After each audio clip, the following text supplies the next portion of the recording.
Hello again, ladies and gentlemen. This is Mr. A speaking once again, and thank you for joining me for the third and final part of our short series of drawing angry Abobos for fun and profit. Minus the profit part.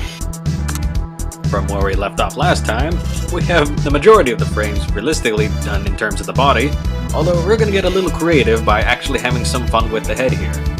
What I decided to do at the tail end of the last video is we're actually going to have Abobo's head shaking left and right a bit using parts from the No Bobo animation I already done earlier, and that way it will actually be kind of alternating every few frames during the arm shaking portion, or the shaking from sheer rage really there, to have his head turn left, back, left and right as it goes along. Pretty much, to give you an idea, it would be every 2-3 frames it would be looking one direction, then it would turn back to the neutral middle position, then go back to, and then go to the opposite direction, move back, and I would be able to cycle in that way.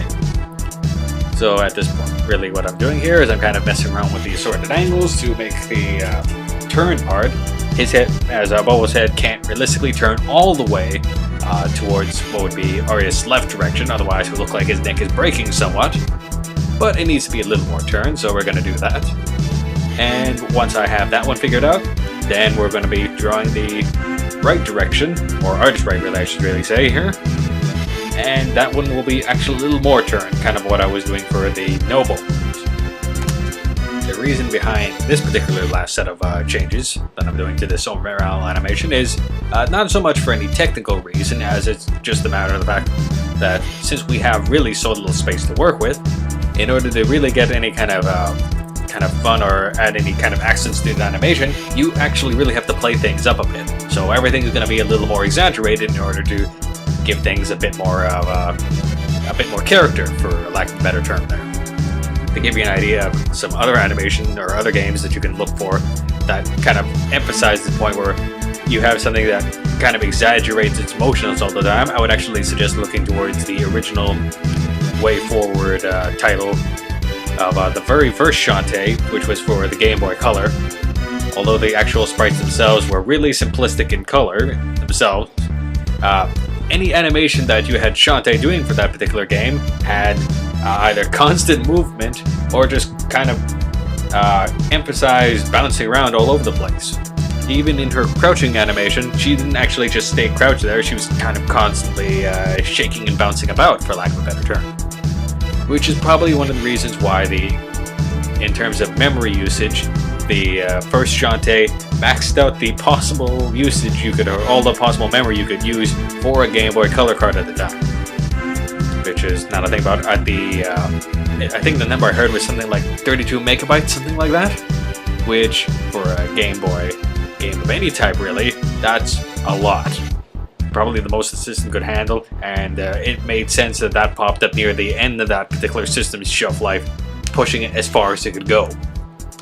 In terms of what would be done for the River City Ransom series, part of the reason all the later Kunokan games could get away with having all those variety of attacks is that, for the most part, 90% of the characters would use the same type of overall body, which would just have a different palette attached to it, and as a result, if the only new thing you're really drawing are the eyes and the hair, you could get away with reserving more of the memory for the rest of the body frames and just assigning the proper hair and head or eyes for the character you're trying to render at the time. Just using the proper tiles for those ones, and the rest is going from a universal library.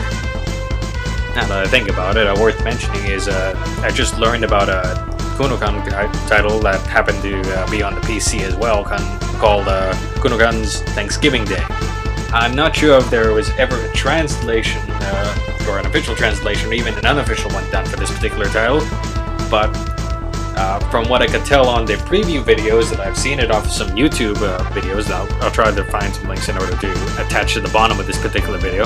It basically is a versus series, or a versus style game with a bunch of different modes there, which include more colorful versions of everyone's general school uniforms and all the general characters there from the main series, as well as a bunch of female models, which outside of maybe a handful titles that kind of popped up later up on some of the handheld ports and specialty games. I don't recall ever seeing any of the earlier titles though, for sure though. At least not in an actual format where there are playable characters with a full moveset. So if you have some time later, that's something worth looking up there. Hint hint, nudge nudge to the RC Underground group. Might be a fun thing to look at, just for some weird ideas there. I think I saw Million's title or name under there, so it's somehow tied to the title, I think. But I digress. Stepping back to what's going on in the actual animation screen here, I'm mostly just toying around with the actual timing for the head, not only the up and down motion, but also the head alternations.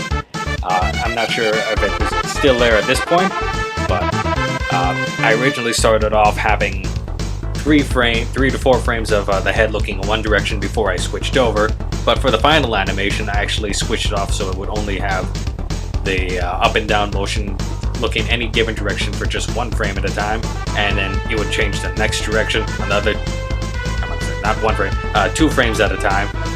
Then it would turn to the next direction, up and down for the 2 frames, then turn to the next direction, and so on, just to have it so the head will have a little more motion. The reason why is because even with quicker pace, having the head stay in the same position for more than 2 frames made it so the actual head just kind of hung in place and it was just turning too slowly. It looked a little, what's the term? Yes, choppy and honestly a bit robotic. So in that case, the change to having it so it will only be 2 frames and then automatically turn gave it a little more of a fluid motion, but without making it so fast that it looked like his head was just kind of spinning out of control. Although that would be kind of fun to do if I were doing an RCR equivalent to the Ultimate Warrior once again. Just because you, for those not familiar with that particular wrestler, just look him up on YouTube. Look for Old World Wrestling Federation or World Wrestling Entertainment if you want by the new name, Ultimate Warrior, and trust me, you'll see what I mean on your own. It's something you gotta see to believe. Just don't try to make sense out of his interviews. They make no sense whatsoever. You'll just drive yourself crazy. Now, for the most part, aside from just the exact nature of the twists in this boy, this animation is actually fairly close to what the final product is, so I'll probably just take a moment in order to point out a few things.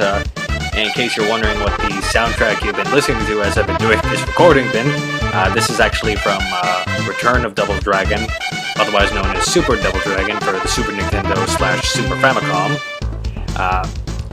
Another thing is, as usual, I'm using graphic scale in order to do all my animation work, just because I find it just really helpful to kind of go back and forth between frames. It's just really a well-suited program for pixel art, especially the scale I find. And another thing I'd like to mention actually is the original concept sprite for Abobo that I've been using for this and the other related animations was originally designed by Bandit Brutus, who is the head artist behind the River City Ransom Underground project, who actually passed my DA page and left some nice comments there, so in case you're seeing this, thank you very much, Bandit, for the kind compliments. Speaking of which, my DeviantArt page, which I have the link for in the comments for this section, is Call Me Mr. A at deviantart.com. If you want to pay that a visit, that'd be much appreciated there. How about that? This and a bunch of other pixel art and some assorted illustration stuff that are on that page, just for perusing. And I think that's everything I want to say at this point. I'm just kind of messing around with the pacing of the animation at this point. Not too much more to say here. Thank you all for watching.